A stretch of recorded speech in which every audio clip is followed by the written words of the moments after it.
1100 से अधिक परियोजनाओं का उद्घाटन और शिलान्यास। पीएम नरेंद्र मोदी ने किया शिलान्यास। दलहन आत्मनिर्भरता मिशन का किया शुभारंभ। रामचंडी मंदिर की प्राण प्रतिष्ठा पर कार्यक्रम आयोजित। सीएम विष्णुदेव साय कार्यक्रम में हुए सम्मिलित। प्रदेशवासियों से सुख शांति के लिए की कामना। सांसद ब्रजमोहन अग्रवाल पहुंचे पैतृक निवास। कैबिनेट मंत्री की माता के त्रयोदशी संस्कार में हुए सम्मिलित। सांसद ने कैबिनेट मंत्री की माता को दी श्रद्धांजलि। बलौदाबाजार में सीसीटीवी सिटी सर्विलांस का उद्घाटन। उप मुख्यमंत्री अरुण साव ने किया उद्घाटन। कलेक्टर दीपक सोनी ने कार्यक्रम को किया संबोधित। कांटा गांव कन्या आश्रम में छात्रा ने लगाई फांसी। मृतका आश्रम में कक्षा 5वीं की छात्रा।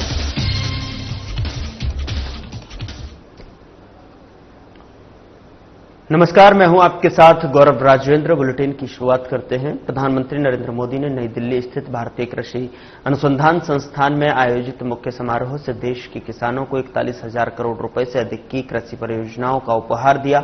उन्होंने इस मौके पर 2 नई योजनाएं, प्रधानमंत्री धन धान्य कृषि योजना और दलहन आत्मनिर्भरता का मिशन शुभारंभ किया। इनमें प्रधानमंत्री धन धान्य कृषि योजना के लिए 30,000 करोड़ रुपए और दलहन आत्मनिर्भरता मिशन के लिए 11,000 करोड़ रुपए शामिल हैं। इसके अलावा मोदी कृषि और संरचना कोष, पशुपालन, मत्स्य पालन और खाद्य प्रसंस्करण क्षेत्र की 1100 से अधिक परियोजनाओं का उद्घाटन और शिलान्यास किया। मुख्यमंत्री विष्णुदेव साय रायपुर के इंदिरा गांधी कृषि विश्वविद्यालय परिसर स्थित कृषक सभागार से हजारों किसानों के साथ वीडियो कॉन्फ्रेंसिंग द्वारा ऑनलाइन जुड़कर इस अभियान के शुभारंभ के साक्षी बने और इस मौके पर केंद्रीय कृषि मंत्री शिवराज सिंह चौहान, पशुपालन, मत्स्य पालन और डेयरी विकास मंत्री राजीव रंजन सिंह, केंद्रीय कृषि राज्य मंत्री भागीरथ चौधरी सहित कई राज्यों के मुख्यमंत्री, कृषि मंत्री, सांसद और विधायक भी वर्चुअली रूप से जुड़े थे। मुख्यमंत्री विष्णुदेव साय ने कहा कि बड़ी खुशी की बात है कि किसान हित में 2 नई योजनाओं की में छत्तीसगढ़ के 3 जिलों जशपुर, कोरबा और दंतेवाड़ा को भी शामिल किया गया है। इसके लिए मैं छत्तीसगढ़ की 3 करोड़ जनता की ओर से विशेष रूप से प्रधानमंत्री नरेंद्र मोदी और केंद्रीय कृषि मंत्री शिवराज सिंह चौहान के प्रति आभार व्यक्त करता हूं। उन्होंने इन 2 नई योजनाओं के लिए प्रदेश के किसानों को बधाई और शुभकामनाएं दी हैं। कार्यक्रम में छत्तीसगढ़ राज्य बीज और कृषि विकास निगम के अध्यक्ष चंद्रहास चंद्रकर सहित अनेक जनप्रतिनिधि और किसान बड़ी संख्या में उपस्थित थे।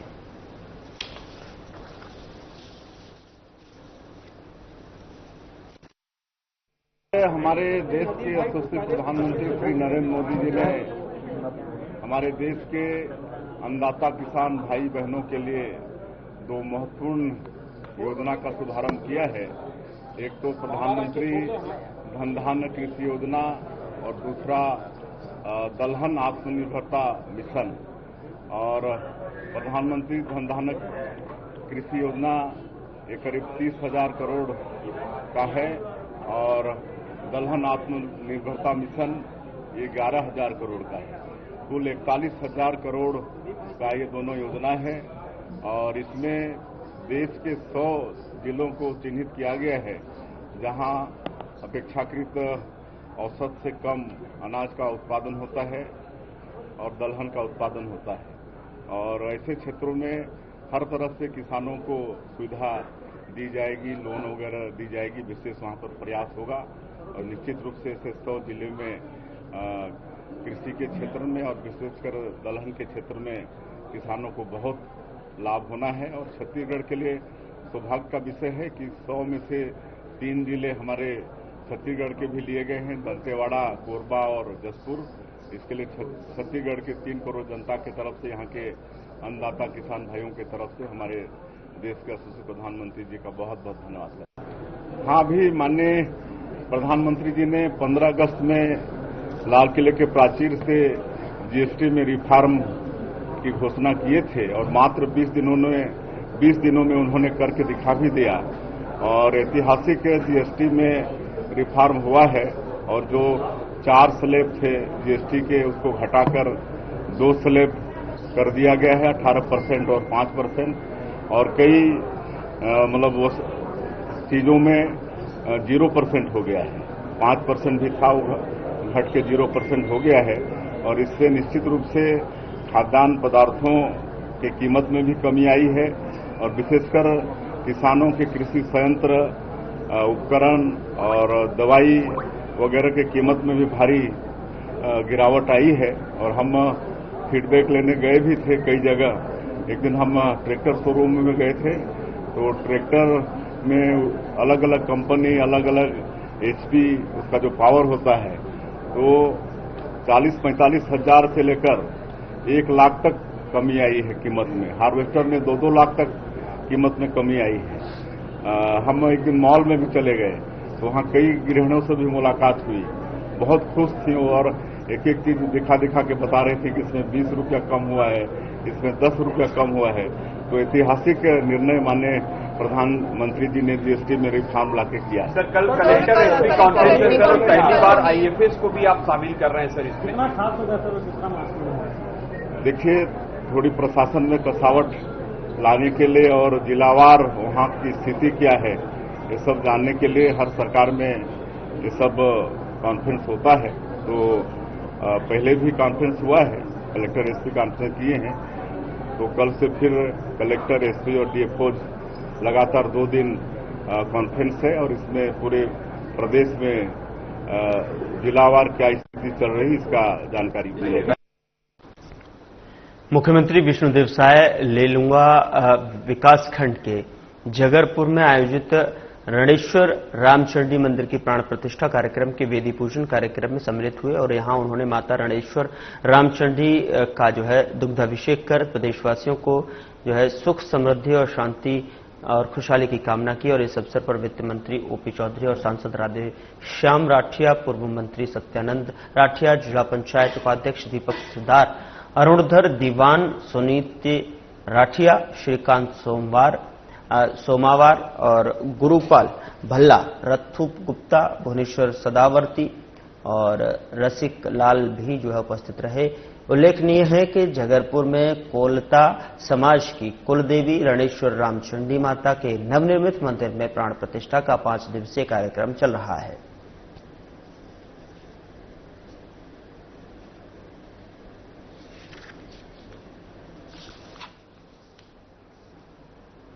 विकासखंड लेलुंगा के ग्राम जगरपुर में कोलता समाज द्वारा आयोजित रणेश्वर रामचंडी मंदिर प्राण प्रतिष्ठा महोत्सव का आयोजन भव्य धार्मिक उत्साह और श्रद्धा के साथ संपन्न हुआ। इस अवसर पर मुख्यमंत्री विष्णुदेव साय मुख्य अतिथि के रूप में शामिल हुए। उनके साथ वित्त मंत्री ओपी चौधरी, लोकसभा सांसद राधेश्याम राठिया सहित अनेक जनप्रतिनिधि और समाजजन जो है उपस्थित रहे। बता दें कि कार्यक्रम का आयोजन स्वामी आत्मानंद शासकीय हिंदी माध्यमिक उच्चतर माध्यमिक विद्यालय जगरपुर परिसर में किया गया, जहां पर मुख्यमंत्री का समाज के पदाधिकारियों ने पारंपरिक गजमाला पहनाकर और तिलक लगाकर आत्मीय स्वागत किया। मुख्यमंत्री विष्णुदेव साय ने जगरपुर में सामुदायिक भवन के लिए 25 लाख रुपए, विकासखंड मुख्यालय लेलुंगा में कोलता समाज के लिए सामुदायिक भवन के लिए 25 लाख रुपए, कुंजारा तोगलगे मिलूपारा मार्ग के लिए 50 करोड़ रुपए, वार्ड क्रमांक 5 पटेलपारा के बीच नदी में स्टॉप डैम कम जो है कॉजवे निर्माण के लिए 2.5 करोड़ रुपए और लेलुंगा कुजारा से गमेकेला में खारून नदी में पुलिया निर्माण के लिए 10 करोड़ रुपए और वार्ड क्रमांक 11 में शासकीय कन्या हाई स्कूल के नवीन भवन निर्माण की घोषणा की।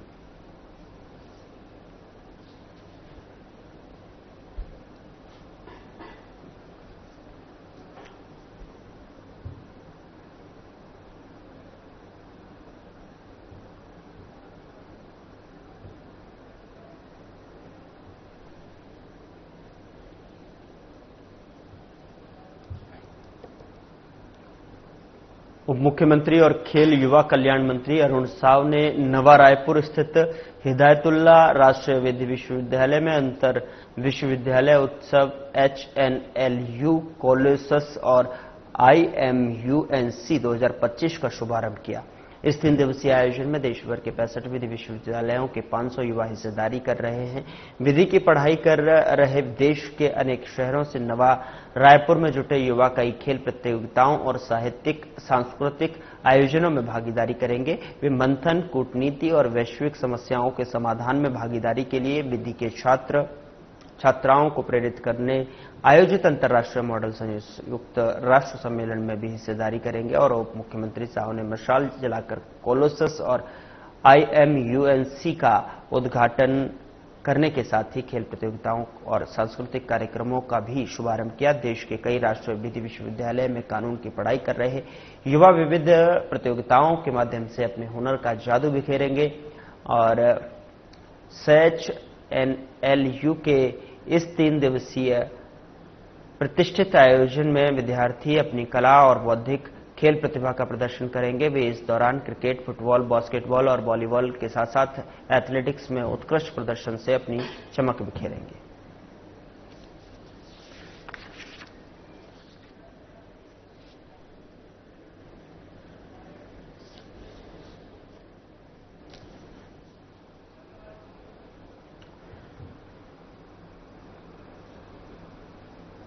उप मुख्यमंत्री अरुण साव ने बलौदाबाजार जिले के सिमगा थाना में सीसीटीवी सिटी सर्विलांस का उद्घाटन किया। उन्होंने राजस्व मंत्री टंकराम वर्मा के साथ सीसीटीवी सिटी सर्विलांस कक्ष का अवलोकन भी किया।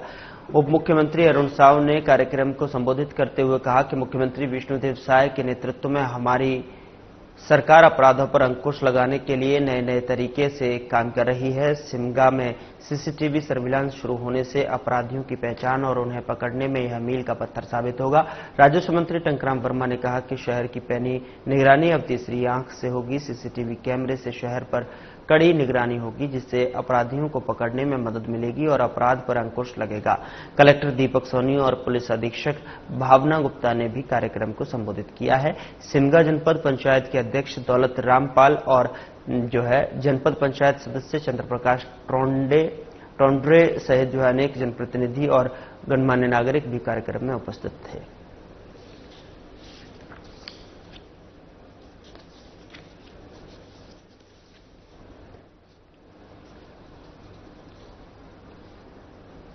सांसद ब्रजमोहन अग्रवाल ने मध्य प्रदेश शासन के कैबिनेट मंत्री प्रहलाद सिंह पटेल के गोटे गांव स्थित पैतृक निवास पहुंचकर उनकी माता यशोदा पटेल के त्रयोदशी संस्कार में सम्मिलित होकर श्रद्धांजलि अर्पित की और सांसद अग्रवाल ने पूज्य माता के छायाचित्र पर पुष्प अर्पित कर नमन किया।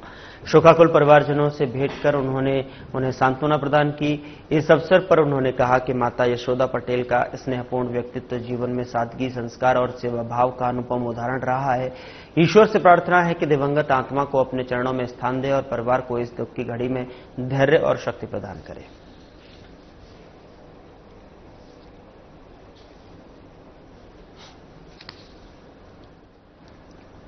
कोंडागांव जिले के विकासखंड माकड़ी के अंतर्गत कांटा गांव स्थित आदिवासी कन्या आश्रम में एक 11 वर्षीय छात्रा चंपा नेताम पिता रामचंद्र निवासी बेवला ने फांसी लगाकर आत्महत्या कर ली। मृतका आश्रम में कक्षा 1 से निवासरत थी और वर्तमान में कक्षा 5वीं की छात्रा थी। जानकारी के अनुसार घटना शनिवार सुबह लगभग 10 बजे की बताई जा रही है। कुछ छात्राएं जब घटना वाले कक्ष में गईं तो चंपा नेताम को अपने स्कूल यूनिफॉर्म की टाई से खिड़की में लटका हुआ देखा।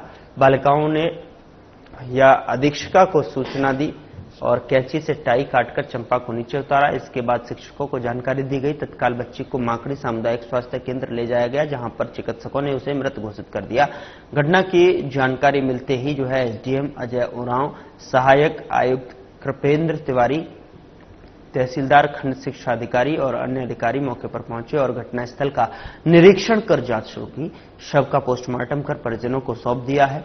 इधर गांव के सरपंच मोतीराम मरकाम ने बताया कि उन्हें सुबह 10:45 पर आश्रमशाला से कॉल आया कि छात्रा बेहोश हो गई है। उन्होंने तत्काल स्वास्थ्य कार्यकर्ता को सूचित किया। सरपंच ने बताया कि यह घटना बच्चों के भोजन के समय की है। ऐसे में यदि कोई बच्चा अनुपस्थित था तो आश्रम स्टाफ को इसकी जानकारी होनी चाहिए थी। सरपंच ने इसे आश्रम प्रशासन की गंभीर लापरवाही बताया है। वहीं बेवला गांव के सरपंच लक्ष्मण नेताम ने परिजनों की ओर से गंभीर आरोप लगाए हैं। उन्होंने कहा कि घटना सुबह 10 बजे की है, लेकिन परिजनों को दोपहर 12 बजे के बाद जानकारी दी गई। आश्रम अधीक्षिका या स्टाफ द्वारा तत्काल सूचना न दिए जाना संदेहास्पद है और उन्होंने यह भी आरोप लगाया कि पहले बच्ची के स्वास्थ्य खराब होने का बहाना बनाकर परिजनों को भ्रमित किया गया। सरपंच ने उच्च स्तरीय जांच की मांग करते हुए कहा कि दोषियों के खिलाफ कड़ी कार्रवाई आवश्यक है ताकि भविष्य में ऐसी घटनाएं दोहराई न जाए। एसडीएम अजय उराम ने बताया कि प्रारंभिक जांच में छात्रा अपनी टाई से खिड़की में लटकते हुए पाई गई। उन्होंने कहा कि शव परीक्षण रिपोर्ट आने के बाद ही यह स्पष्ट हो सकेगा कि यह आत्महत्या थी या हादसा।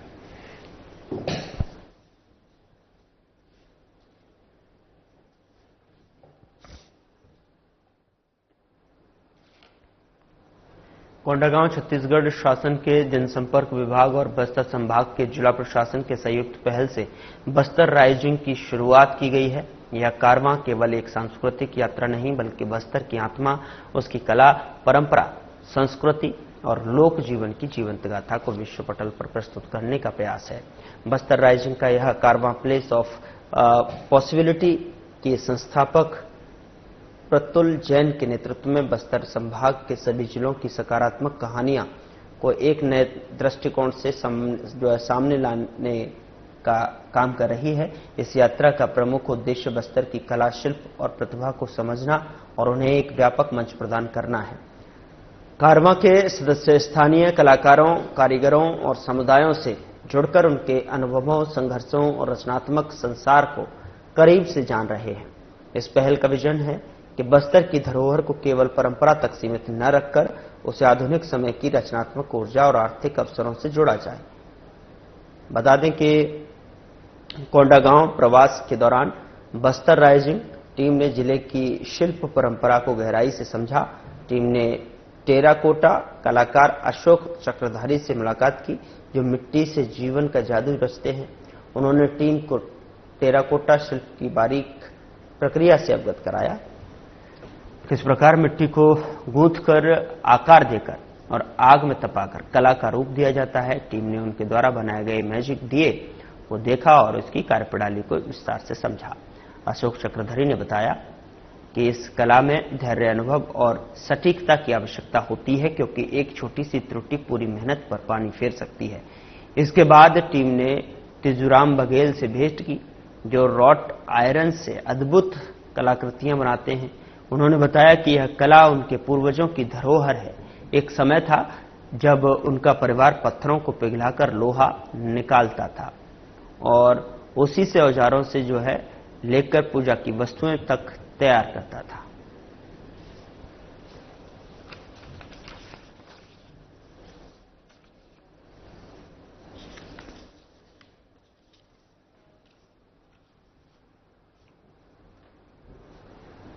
धमतरी जिले के कुरूद जनपद अंतर्गत आने वाले ग्राम पंचायत का सभी महिला कमांडो को प्रशिक्षण दिया गया, जिसमें सैकड़ों महिला कमांडो शामिल हुई। इस प्रशिक्षण का उद्देश्य ग्राम पंचायत स्तर पर गठित नशा मुक्त महिला कमांडो दलों को आत्मरक्षा, नेतृत्व विकास, कानूनी जागरूकता और आत्मनिर्भरता के लिए सशक्त एवं प्रशिक्षित करना है, ताकि वे समाज में सकारात्मक परिवर्तन की संवाहक बन सकें। कार्यक्रम में कलेक्टर अविनाश मिश्रा शामिल हुए। उन्होंने अपने उद्बोधन में कहा कि सरपंच संघ एवं समाज कल्याण विभाग द्वारा समाज की नशा मुक्ति कुरीतियों को समाप्त करने के लिए किया जा रहा प्रयास सराहनीय है। उन्होंने कहा कि नशा जैसी बुराई को मिटाने की शुरुआत घर से ही करनी होगी। घर, परिवार और समाज में नशे के दुष्परिणामों के बारे में लोगों को जागरूक करते हुए इसके विरुद्ध आवाज उठाने का आह्वान किया। उन्होंने यह भी कहा कि सड़क दुर्घटनाओं के अधिकांश मामलों में नशा प्रमुख कारण होता है, इसीलिए वाहन चलाते समय नशा न करें और यातायात नियमों का पालन करने की बात कही। इस कार्यक्रम के लिए पूरे कुरूद सरपंच संघ को बधाई दी।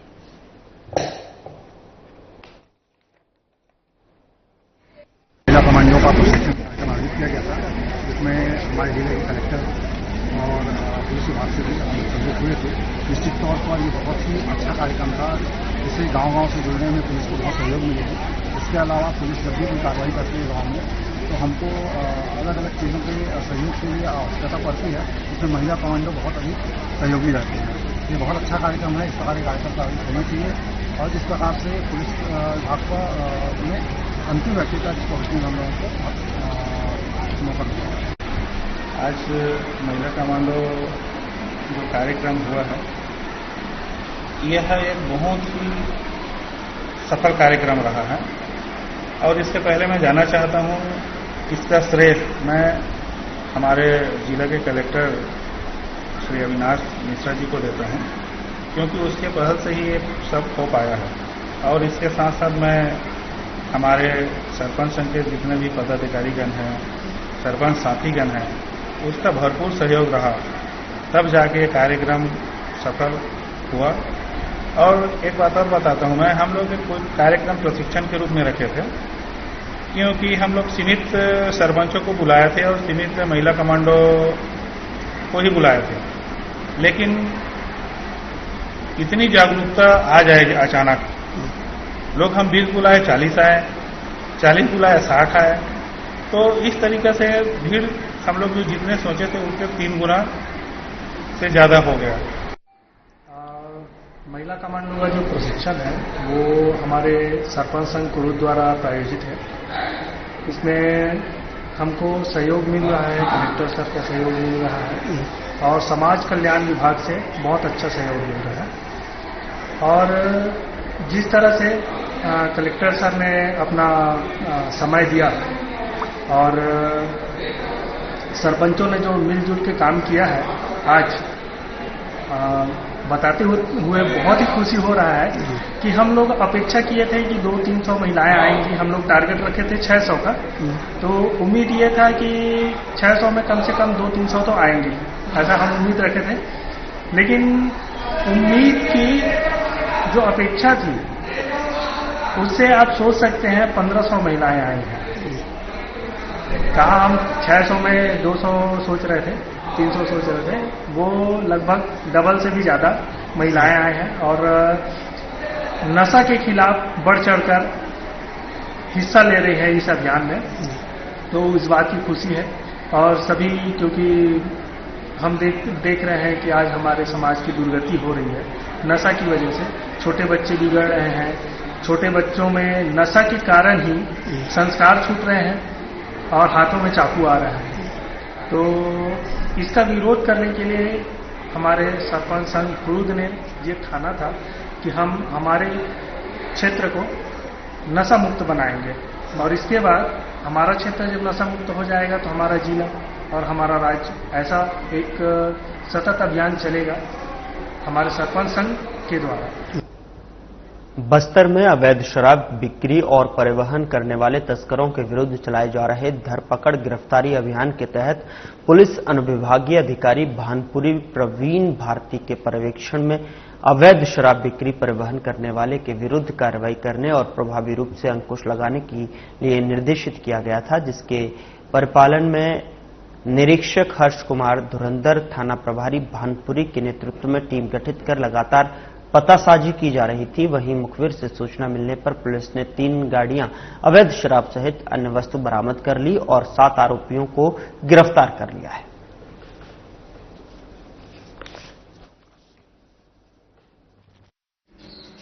बस्तर में अवैध शराब बिक्री एवं परिवहन करने वाले तस्करों के विरुद्ध प्रभावी कार्यवाही करने हेतु पुलिस अधीक्षक महोदय श्री सलभ कुमार सिन्हा सर एवं अतिरिक्त पुलिस अधीक्षक महोदय श्री महेश्वर नाथ सर के द्वारा निर्देशित किया गया था।